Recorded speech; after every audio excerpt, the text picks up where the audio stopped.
Sa gitna ng pakikipagtalo ng lalaking ito, biglang binaril ng isang lalaking nakaitim ang mismong kumukuha noon ng video. Nangyari ito sa Barangay Sampaloc 1 sa Dasmariñas, Cavite, Biyernes ng gabi. Tinukoy ng Dasmariñas Police ang suspect na si Jeffrey Frani, chairman ng Barangay San Jose sa lungsod. Ayon sa pulisya, nakikipag-inuman at nagvivideoke noon ang suspect. Sinita raw sila ng biktima na nakikipag-inuman din daw noon. Kinumpronta ng grupo ni Frani ang biktima na kalaunay nauwi sa pamamaril ng suspect. Dead on arrival sa ospital ang biktima na nabaril sa dibdib.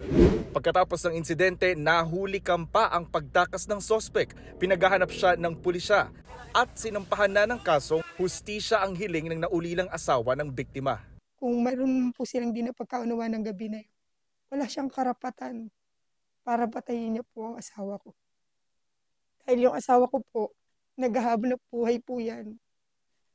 Nagko-construction. Yung panawagan ko po sa inyo, kung sino man po kayo, alam niyo naman po kung ano yung batas. Sumuko na po kayo, harapin niyo po ito.